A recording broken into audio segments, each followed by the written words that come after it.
bugün hava nasıl pırıl pırıl biliyor musunuz?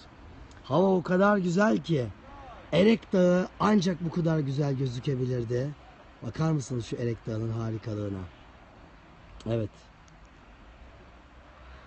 Meşhur Şamran suyu buradan akar işte. Şamran suyu. Erek Dağı'ndan gelir, aka. Bütün bir Van'ın içinden geçer. Hala o tarihi kanallar olmasa da yenilenmiş kanalların içerisinden Van şehrinde akar ve Vanlı hanımefendiler, analarımız orada o sudan istifade ederler. Yüzyıllar önce, ne yüzyılları, binlerce yıl önce bile aynı sistemde kullanılırmış. Van Kalesi hemen yanımızda. Bu kez değişik bir şey yaptım. Ne tarihi Van şehrinden kaleye baktım ne de kaleye çıkıp oradan tarihi şehre baktım. Bu kez yan taraftayız. Size başka bir yeri göstermek istedim. Şöyle bir görüyorsunuz. Çok güzel bir manzara. Güneş şu an göl tarafından vuruyor. Aslında böyle sabah erkenden gelip Van'a ait ne kadar detay varsa konuşmak icap ederdi sizlerle. Görmek icap ederdi. Ama olsun, bu da güzel bence. Bu akşam Van'da konferansımız var. Yanında hemen kıymetli arkadaşlarımız var. Sağ olsunlar, bizi havalimanından karşıladılar. Hadi biraz Van'ı konuşalım. Evet, bir kez daha hepinize merhaba. Van'dayız ve ayağımızın tozuyla Van'a iner inmez zaten uçak havalimanı şurada. Uçağın kapısından şöyle çıkarken baktım, karşımda Van Kalesi bana bakıyordu. Dedim ki direkt oraya gitmem lazım. Hava da çok güzeldi. Yani bu aylarda, bahar aylarında Van'a kesinlikle gelinmeli. Akdamar Adası ziyaret edilmeli. Urartuların izleri sürülmeli. Çünkü Van binlerce yıl boyunca dünyanın hep büyük şehri oldu. Yani daha New York yokken, Paris yokken, daha İstanbul bile yokken dünyanın en büyük şehirlerinden biri Van'dı. Ve binlerce yıldır insanların yaşadığı bir büyük şehir olarak Van yaşamaya devam ediyor. Van'ın hayatında yaşadığı en büyük utanç 1916-17 dönemidir. O günün Rus işgalcilerinin Van'ı ele geçirmelerini fırsat bilen Ermeni hıncak ve taşnaklar 80 bin nüfuslu Van'ı cayır cayır yakmışlardır. Ve o yakılmış olan tarihi Osmanlı şehri Van şehrimiz hemen az ileride şu kaya kütlesinin arkasında bir ibret levhası olarak duruyor. Bunu da kör gözlere göstermek lazım. Bunu elbette ki yapacağız. Ama ben size bugün biraz Urartulardan bahsetmek istiyorum. Erek Dağı'nı görüyorsunuz. Güneş oraya doğru vuruyor. Harika bir manzara. Zaten yeni Van şehri de bu tarafa kuruldu. Normalde 1917'deki o yıkımdan sonra bu tarihi Van'da 80 bin kişinin yaşadığı Van şehrinde sadece Ermeni mahallesi hariç bütün Van'ı yok ettiler. O günün ayrılıkçı Ermenileri ve tabi onlara destek veren Rusları ve geriye sadece bir tek Ermeni mahallesi kaldı. 1925 yılında yeni Van kurulurken kalenin o arkasına, çok güzel bir yerdir. Harika bir yerleşilecek yerdir. Oraya değil, oraya kuruldu. Yani Erek Dağı ile kalenin bulunduğu bu ara bölgeye kuruldu. Van bugün o bölgede uzamakta, büyümekte ve neredeyse kaleyi de içine alacak şekilde genişlemekte. Hemen önümüzde bakın ahlat taşından yapılmış bir cami ve bir de türbe görüyoruz. O gördüğünüz cami ve yanındaki konik külahlı türbe aynı ismi taşıyor. Abdurrahman Gazi ismini taşıyor. Aslında Abdurrahman Gazi dediğiniz zaman Doğu Anadolu bölgesinde birkaç tane şehirde Abdurrahman Gazi bulacaksınız. Mesela Erzurum'da vardır Abdurrahman Gazi. Ahlat'ta vardır Abdurrahman Gazi. Baktığınızda kimdir bunlar? Aslında Erzurum ve Ahlat'taki isimler sahabeye dayanmaktadır. Kimileri onların Muaz bin Cebel Hazretleri'nin oğlu Abdurrahman Gazi olduğunu düşünürler.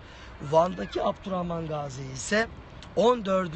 15. yüzyıllara tarihlenen büyük bir mutasavvıftır.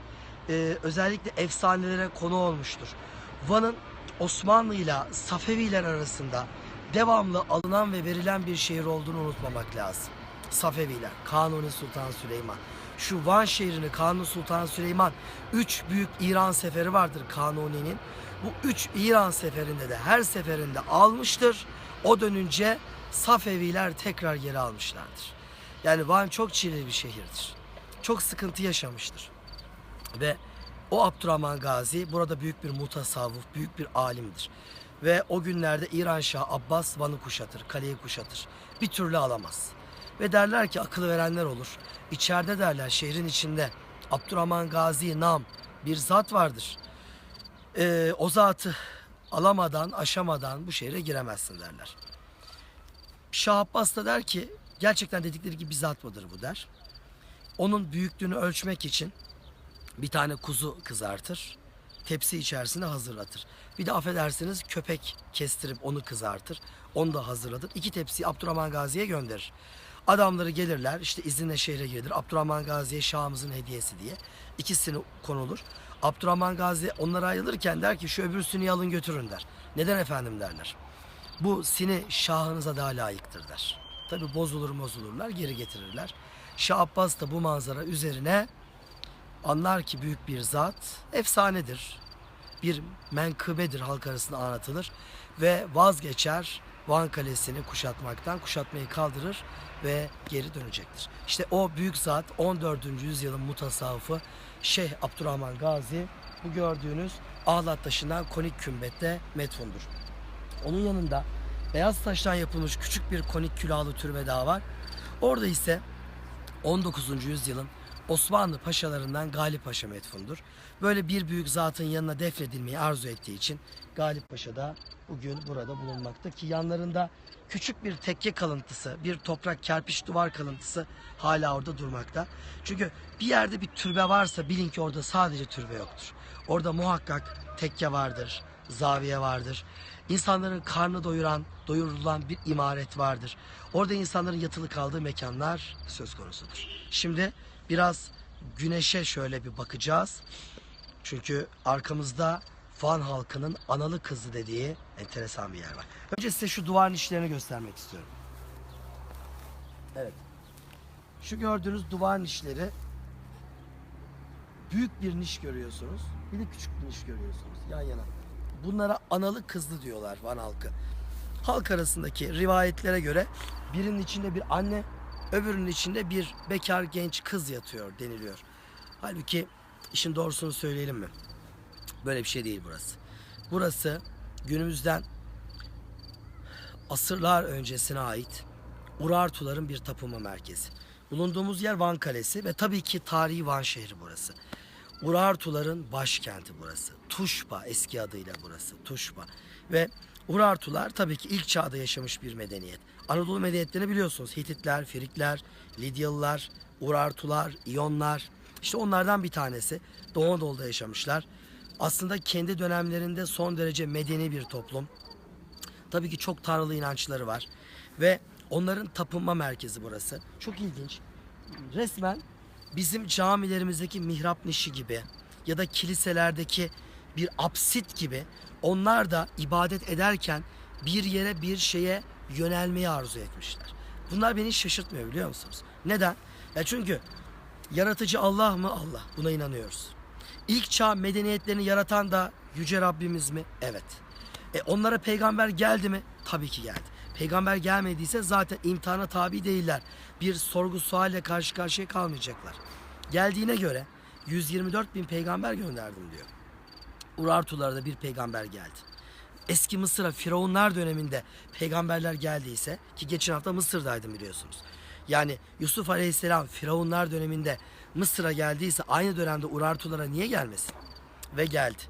Ve o ilahi dinler daha sonra bozuldu ve putperestliğe yeniden döndüler. Ve ilahi dinlerin bir takım tınılarını, renklerini, dokularını kendi putperestliklerinde yaşatmayı sürdürdüler. Onun için bu manzaralar ilahi dinlere benzer. Bakın burası ve yan taraf. Buralara geliyorlardı. Buralarda tapınıyorlardı. Hatta inandıkları Rablerine, tanrılarına kurban kesiyorlardı. Kurbanları da buralardaki taş yataklardan akıtıyorlardı. Birazdan göreceğiz. Buraların içerisinde hala Urartulara ait Urartu alfabesiyle yazılmış çivi yazıları mevcut. Mesela şu yan taraftakiler çok net buradan gözükebiliyor. Bunların bazıları koruma altına alındı, bazıları müzeye kaldırıldı. Bu arada müjde vereyim, yakında dünyanın en muhteşem Urartu Müzesi geliyor. Van Arkeoloji Müzesi. Bina bitti, hemen göstereyim size. Bakın şu gördüğünüz bina Van Arkeoloji Müzesi. Aslında ben Van'ın şehir içindeki o mütevazi arkeoloji müzesini de çok severim. O müzenin bahçesinden çektiğim fotoğraflar kitaplarımda yer almıştır. Mesela Osmanlı'nın Şifreleri kitabında önümde ak koyunlardan kalmış böyle koç formlu bir mezar taşı. O taşı böyle önüme almış bir fotoğrafım vardır. Osmanlı'nın Şifreleri kitabında. İşte o fotoğraf Van'daki eski müzenin bahçesinden çektiğim bir fotoğraftır mesela. İşte orijinali ise o gördüğünüz işte müze, mesela Hakkari telleri vardır. Muhteşem detaylar. Birkaç aya kadar açılacağını duydum müzenin. İnşallah açılır. Açıldığı zaman muhakkak buralara gelmelisiniz. Ve gelip burada o Hakkari tellerini ve diğer detayları görmelisiniz. Şimdi size biraz da Urartuların o ilk çağda kullandıkları o ritüellerine ait kan akıttıkları kanalları göstereyim. Basamakları görüyorsunuz değil mi? Hoş geldiniz. Sağ olun, teşekkür ederiz. Merhabalar. Yani insan heyecanlanıyor gerçekten ya. Bakın şu gördüğünüz basamaklar günümüzden binlerce yıl önce Urartular tarafından kullanıldı. İnsanlar bu basamaklara bastılar ve buradan tapınma merkezine doğru gittiler. Şimdi de kanalı görelim. Kaymadan gelirsin değil mi? Evet, işte burası. İstersen şöyle yapalım. Sen buraya geç. Işık oradan vuruyor. Ben buradan anlatayım. Daha güzel. Evet hocam. Evet. Ya var ya, yayının reytingini yükseltmek için yapılacak tek şey ne biliyor musunuz? Şuraya benim oturup aşağı doğru kaymam. Ama böyle bir şey yapamam, evliyim. Çünkü buradan kayacak olan kişilerin bekar olması lazım. Bakın, bekar mısınız? Müzmin bekar mısınız? Evlenemiyor musunuz? Hiçbir kız yüzünüze bakmıyor mu? Hiçbir delikanlı size uğraşmıyor mu? Buraya gelip oturuyorsunuz ve buradan böyle aşağı kendinizi bırakıyorsunuz. 2 gün sonra kapınızı çalıyorlar, size talip oluyorlar. Böyle bir manzara. Ya şimdi ben bunu anlatınca hemen ya Talha Hoca böyle diyor falan demeyin sakın. Çünkü bu bir halk efsanesi. Böyle bir şeye ben inanmıyorum. Ama insanlar buradan kayıyorlar ve o kadar çok kayılmış ki yüzyıllar boyunca.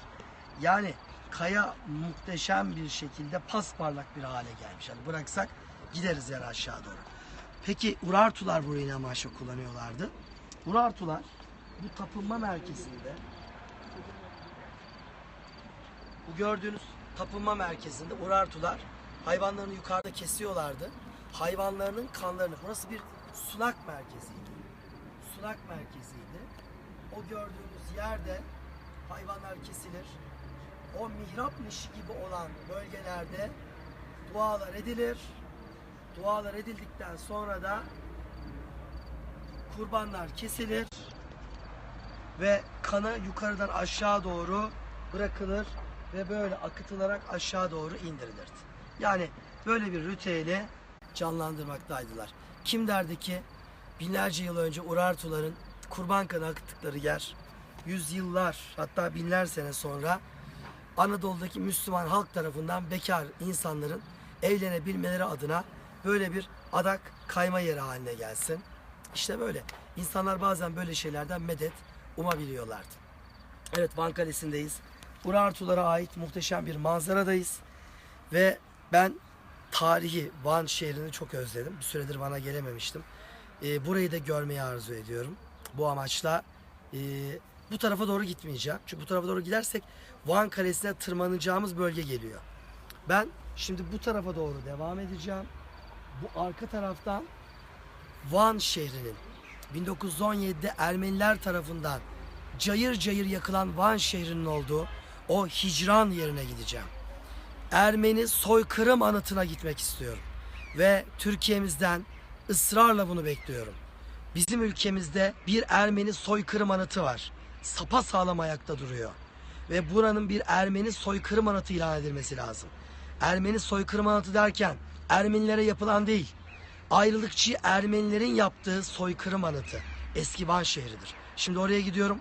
Vakit yeterse oradan da kısa bir canlı yayın yapmaya devam edeceğim ve her Van'a girişte bunu yapacağım. Orası Ermenilerin mezalim anıtı yapılana kadar. Van'dan hepinize selamlar.